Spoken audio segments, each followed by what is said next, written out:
Hello mga beshi, araw nga ng linggo, nagsimba nga kaming pamilya. First Sunday nga din po mga beshi. Walang hanggang pasasalamat po Lord sa lahat ng blessings na natatanggap ko. Sinundo nga kami na Ninong Junel ko, pupunta nga kami sa night market.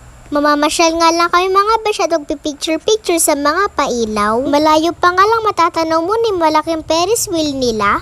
Ito nga ganyan sumalubong sa akin yung mga lobo na umiilaw. Ang dami palang tao kapag linggo dito mga beshi. Nagpa-picture lang ako dito sa malaking Ferris wheel at Christmas tree.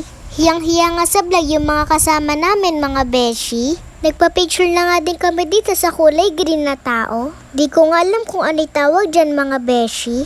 Naghulog na nga ako sa may tip box niya. Meron nga lumapit sa akin dito at nagpa-picture. Salamat po. Marami pa nga kaming kasama mga beshi, yung mga pinsan ni Papa at yung mga anak nila. Nagkahiwa-hiwalay nga kami pagbaba namin ng sasakyan. Nagpabili na nga po ako nito kay Papa ng chicken pop with rice. Di pa kasi kami naghahapunan mga beshi. Bumili na nga din ako nitong fries with drinks na may kasamang chicken nuggets. Di ko na nga napigilan yung gutom ko kaya kinain ko nga habang naghihintay ng upuan. Sobrang daming tao talaga mga beshi, puno lahat ng upuan.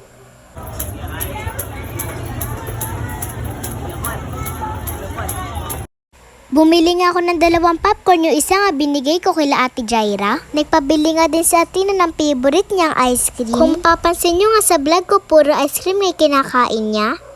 Wala pa nga kami nakikita bakanting upuan kaya dito nga muna kami kumain sa gilid. Para pag uwi ko nga mamaya di na ako kakain, magre-review na lang ako mga beshi. May pasok na din kasi kami bukas at periodical test na nga din namin mga beshi.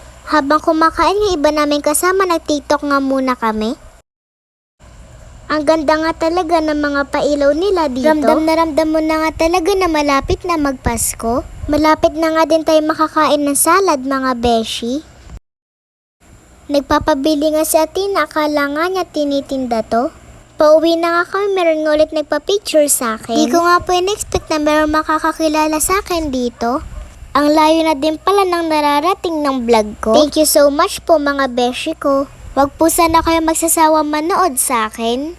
Yun lang, salamat sa panonood. Bye-bye mga beshi!